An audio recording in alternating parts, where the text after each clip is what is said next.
उत्तर प्रदेश सरकार अंतर्राष्ट्रीय योगा दिवस को लेकर तमाम तरीके के कार्यक्रम आयोजित करा रही है। इसकी शुरुआत आज से हो रही है। उत्तर प्रदेश सरकार में पर्यटन एवं संस्कृति मंत्री जयवीर सिंह भी कार्यक्रम में मौजूद रहेंगे। किस तरीके से देखते हैं सर इस कार्यक्रम को आप? देखिए, अंतर्राष्ट्रीय योग दिवस 21 जून को है। योग दिवस सप्ताह की शुरुआत आज पहला दिन है और आज पर्यटन विभाग और आयुष विभाग के संयुक्त तत्वाधान में इंदिरा गांधी प्रतिष्ठान में यह कार्यक्रम का शुभारंभ होगा, ताकि लोग योग के प्रति जागरूक हों। और मैं समझता हूँ योगी रह करके ही निरोगी रह सकते हैं। योग के आधार पर, दिनचर्या व्यवस्थित रखने के आधार पर आज जो तमाम विकार, तमाम बीमारियाँ, तमाम समस्याएं समाज के अंदर आ रही हैं, छोटे छोटे बच्चों तक को डायबिटीज होती जा रही हैं, लोग तमाम तरह तरह के रोगों से ग्रसित होते जा रहे हैं। इससे मुक्ति का साधन योग है। सुव्यवस्थित दिनचर्या हो, लोग प्रातः नियमित योग करें, तो मैं समझता हूँ कि योगी रहते हुए निरोगी रहने का काम हो सकता है। मदरसों में भी योग कराने जा रहे हैं सर। आप ही का मोर्चा है अल्पसंख्यक मोर्चा, लेकिन जो सपा सांसद हैं शफीकुर रहमान, उन्होंने कहा कि योग कराना सरकार इसलिए चाहती है कि बच्चों को तालीम ना हासिल हो, जबकि योग तो एक फिजिकल एजुकेशन है जो सभी को मिलती। तो सपा को इतना विरोध क्यों हो रहा है सपा का?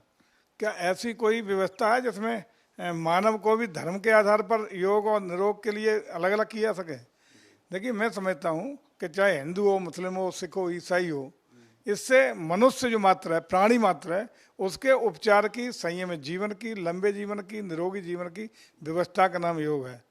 जिसके लिए धर्म में बांटना, जात में बांटना और अन्य अन्य बातें करना, आज इसी का परिणाम है कि अंतर्राष्ट्रीय स्तर पर योग की स्वीकार्यता हुई और आज विश्व पटल पर विश्व योग दिवस मनाने की शुरुआत हुई, क्योंकि पूरे विश्व को महसूस हुआ कि योग करते हुए निरोगी रह सकते हैं।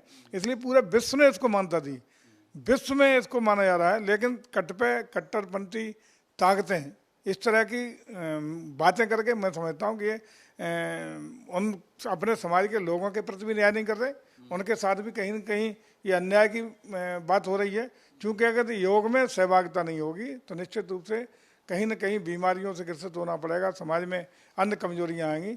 तो मैं समझता हूँ ये तो कट्टरपंथा की पराकाष्ठा है। क्यों? मानव मात्र के लिए, धर्म और जातियों में नहीं, मानव मात्र के कल्याण के लिए, निरोगी रहने के लिए योग आवश्यक है। सर, समान नागरिक संहिता को लेकर एक बार फिर से हलचल तेज हुई है। भारतीय जनता पार्टी चाहती भी है ये लागू हो, लेकिन मुस्लिम जमात के जो अध्यक्ष हैं मौलाना शहाबुद्दीन, उन्होंने कहा कि हिंदुस्तान का जो मुस्लिम है वो नहीं चाहता है कि समान नागरिक संहिता जो है वो लागू हो। क्यों नहीं? समान नागरिकता, समान में कोई असमानता, ये तो उनको ही लगता है, मुस्लिम समाज के ही कतिपय नेताओं को लगता है कि आज असमानता का व्यवहार किया जा रहा है, असमानता का व्यवहार हो रहा है कट्टरपंथियों के साथ, या एक धर्म विशेष के साथ न्याय सरकार नहीं कर रही है, यही तो आरोप लगाते हैं।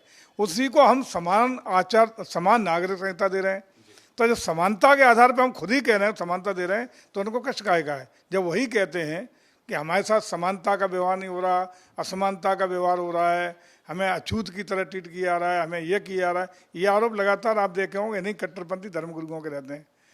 हम उसी को खत्म करने की व्यवस्था कर रहे हैं कि सभी को समान रूप से यूनिवर्सल सिविल कोड, जिसमें सबको समानता हो, धर्म, जात और पंथ के आधार पर कोई भेदभाव ना हो, ये प्रयास हो रहा है। तो इसमें तो उन्हें इसका स्वागत करना चाहिए।